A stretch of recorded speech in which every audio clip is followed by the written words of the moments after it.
Jean-Paul Legendre, premier épisode sur les 80 ans du groupe. Bon. Parfait, parfait.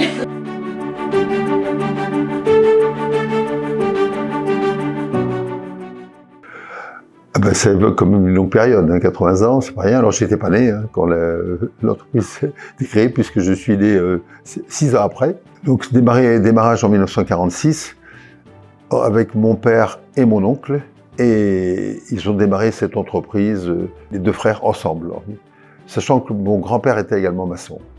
Et il avait 7 frères, et ils étaient tous maçons.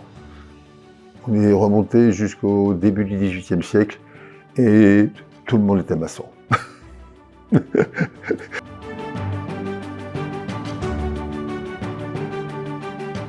À partir de l'âge de 10 ans, j'allais avec lui, j'avais le droit de prendre un marteau, une truelle, et puis c'était que des travaux de réparation dans les fermes à Monlis, le village où je suis né et où l'entreprise a été installée jusqu'en 1976.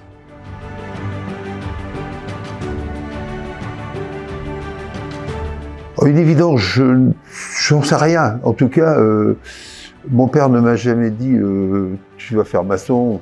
Il nous laissait totalement libre de nos choix. Mais oui, moi, ça me plaisait.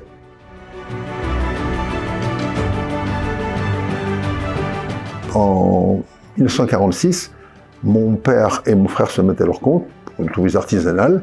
Ils sont restés 3 ans ensemble. Donc, je prends l'entreprise. En 1974, nous étions 4, mon père, cet ouvrier, René Gemma, et Gilbert, mon frère, qui est rentré comme apprenti.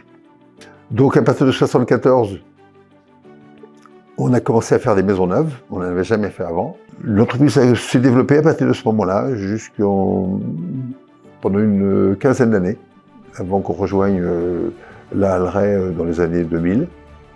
La Halleray, on y est resté une dizaine d'années. Ensuite, on est arrivé ici à la Courrouze, il doit y avoir 15 ans à peu près.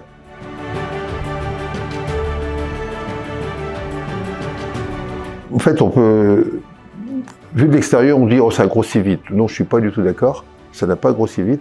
C'était par étapes et c'était totalement lié à la conjoncture.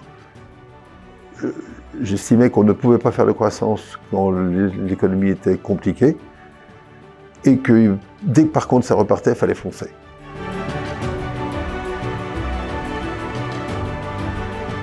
La décision qui a sauvé l'entreprise, en 1993, quand j'ai décidé de faire Westinghouse 35 et d'aller construire où les promoteurs n'allaient pas, mais c'était clair, c'était soit ça marchait, soit ça cassait. Et ça marchait.